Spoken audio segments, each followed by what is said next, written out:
هەر لەسەر ئەم بابەتە ئەمیوانێکی ترمان لەگەڵدایە لە چەند زاویەیەکی ترەوە گفتوگۆی زیاتر دەکەین و پرسیاری زیاتریش دەکەن. ئەویش زۆر بەڕێز دکتۆر حەمید الکیفایی توێژەری ئەکادیمی و شارەزای کاروباری عێراق کە ڕاستەوخۆ لە ڕێی سکایپەوە لە شاری لەندەنەوە لەگەڵماندایە.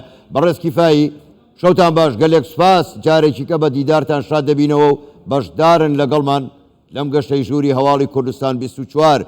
بۆ خۆ دەزانی دوێنێ کۆماری ئیسلامی ئێران هێرشێکی با موشەکی بالەستی و درۆن کردە سەر هەرێمی کوردستان و چەندین شەهید و برینداری لێکەوتەوە. دەمەوێت بزانم خوێندنەوەی ئێوە بۆ ئەو هێرشانەی کۆماری ئیسلامی ئێران بۆ سەر هەرێمی کوردستان چییە؟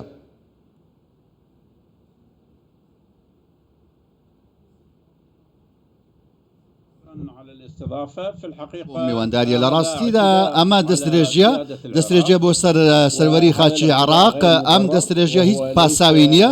بەڕاستی ئەمە دەستدرێژی یەکەمیش نییە کە ئێرە کۆماری ئیسلامی ئێران ئەنجامی دەدات. لە هەمان کاتدا پێشتریش چەندین دەستدرێژی دیکە کراون، ئەنجام دراون.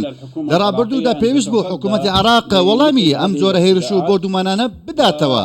ڕابردوودا هەڵ ئەمان کاتدا سکاڵات لە ئەنجومی ئاسایش تۆمارکردنی ئێران ئەمە پێویستە لەسەر عێراق کە بیکات. بەڕاستی ئەوانەی کە هێرشەکان دووبارە دەبنەوە، ئەم دەستدرێژیانە کە دووبارە دەبنەوە بۆ سەر عێراق، بۆ سەر سەروەری عێراق و حکوومەتی عێراقیش لە هەمان کاتدا بێدەنگە یان تەنها باڵوێز بانگێش دەکات. ئەمە چی دەگەێت؟ ئەمە ڕاستی گونجاو نییە.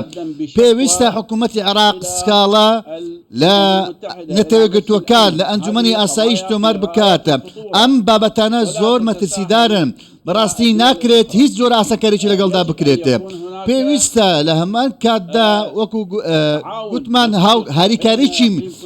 هاوکارێکی بەهێز لە نێوان هەرێمی کوردستان و حکوومەتی فیدراڵی هەبێت سەبارەت بەم پرسە. بۆ ئەوەی کە لە پێناو چی بێت ئەم هاوکاری؟ بۆ ئەوەی کەوە عێراق بە بەهێزیەوە مامەڵە بکات لەگەڵ ئەم دەستدرێژیانی کە ئێران ئەنجامی دەدات. ڕژێمی ئێران ئێستا ڕوبەڕووی کێشەی ناوخۆی بۆتەوە. ئێران دەیەوێت کەوە ئەم کێشانە هەناردەی دەرەوە بکات. وەکو بینیمان لە ڕابردوودا کە چی کردووە بۆ ئەوەی کەوە بەڕاستی چاپۆشی لە کێشەکانی ناوخۆی بکرێت، کێشەکان هەناردەی دەرەوە بکات. بۆیە هەمیشە هەرێمی کوردستان و عێراق بە ئامانج دەکات، بۆردومانی دەکاتە. ئەم بابەتە بەڕاستی ناکرێت بەردەوام بێت. دەبێت هاریکاریی متمانە پێکراو لە نێوان حکوومەتی هەرێمی کوردستان و حکوومەتی فیدراڵی هەبێت. لە پێناو چی؟ لە پێناو ئەوەی کەوە ئێمە بێکەوە لە دژی ئەم هێرشانە لە دژی ئێران بوەستینەوە. لە هەمان کاتدا ئێمە بتوانیکەوە ڕای گشتی هەرێمایەتی و نێودوڵەتی بەدەست بهێنین. ئێران دەستدرێژی دەکات، بەردەوامیشە لە دەستدرێژەکانی بۆ سەر عێراق نابێت ڕێگەی پێ بدەین. زۆر باشە. بەڕێز کیفایی ئێوە گوتان هەڵوێستی حکوومەتی عێراقی زۆر لاوازە، بەڵام نە پەرلەمانی عێراق نە هیچ سەرکردەیەکی سیاسی و کاربەدەست لە عێراق دژی ئەم هێرشەی کۆماری ئیسلامی ئێران بۆ سەر هەرێمی کوردستان هیچ قسەیەکیان نەکرد. لێکدانەوەتان بۆ ئەوە چییە؟ دیارە ئەوان هاوسۆزن لەگەڵ ئێران؟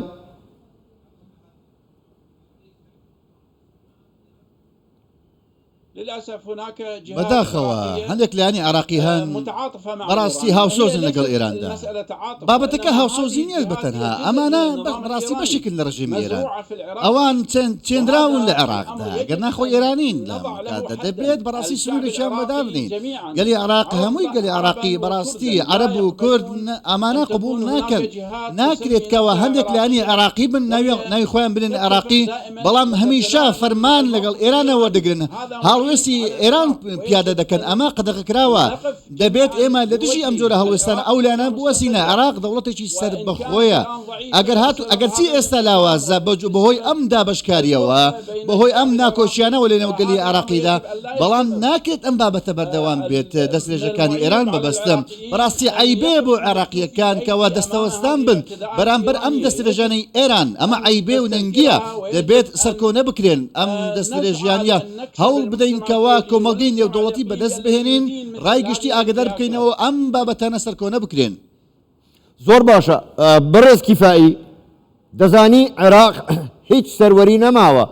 ڕۆژانە تورکیا و ئێران هێرش دەکەنە سەر هەرێمی کوردستان. هەرێمی کوردستانیش دەوڵەت نییە. بەڕای ئێوە هەرێمی کوردستان چۆن دەتوانێت دیفاع لە خۆی بکات؟ هەرێمی کوردستان پێویستە هاوکار بێ لەگەڵ حکوومەتی فیدرالیدا. هەرێمی کوردستان بەشێکە لە عێراق، ئەمە ڕاستیە. بەڵێ گەلی کورد چاوی لە دەستکەوتی زیاترە کە دەوڵەتێک بنیاد بنێت، بەڵام ئەم بابەتەی هەرێمی کوردستان ئێستا گوتمان بەشێکە لە عێراقدا. پێویستە هەرێمی کوردستان و پاڵپشتی دەوڵەتی عێراق بێت، دەوڵەتی عێراقی بەهێز بکە بۆی کە بتوانێت بەرگری لە تەواوی بەشەکانی عێراق بکە. لە هەرێمی کوردستان لە تەواوی بەشەکانی عێراقدا ئێران پێشێلی خاچی سەروەری خاچی عێراق دەکات لە ڕێگەی ئەم دەستدرێژیانەوە بۆ سەر هەولێر، بۆ سەر ناوچەکانی دیکەش لە هەرێمی کوردستاندا بە پاساوی بێبنەما. بەڕاستی ئەم پاسەوانە ئەوان حکوومەتی ئێران، حکوومەتی عێراق و حکوومەتی ئێران و سوپای پازاران بەڕاستی بازاری بۆ پیدانەکەن. ئەگەرە هیچ پاساوێک نییە، ناکرێت مافی هیچ دەوڵەتێک نییە کەوا پێشێلی سەروەری دەوڵەتێک بەبێ پاسا و بکات بەبێ ئەوەی کەوا ئەم دەوڵەتە هیچ هەڕەشەیەک بێت، مای هەڕەشە بێت بۆ ئەم دەوڵەتەوە.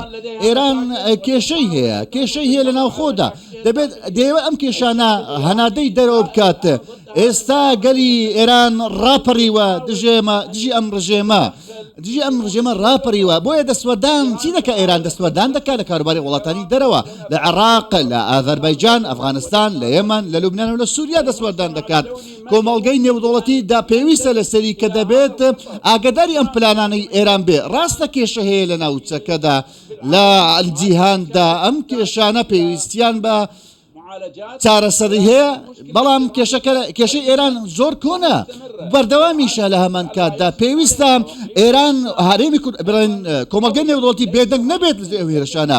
هەرێمی کوردستانیش بەهێزە لە هەمان کاتدا بۆ ئەوەی کەوا بتوانێت بەرگری لە خۆی بکات لەسەر دەوڵەتی عێراقش لە هەمان کاتدا بەرگری هەبێت. زۆر باشە، زۆر بەڕێز دکتۆر حەمید الکیفایی، توێژەری ئەکادمی و شارەزای کاروباری عێراق، ڕاستەوخۆ لە شاری لەندەنەوە لەگەڵمان بووی. گەلێک سوپاس بۆ بەشداریکردنتان لەگەڵمان. سوپاس بۆ ئێوە، شەوتان باش.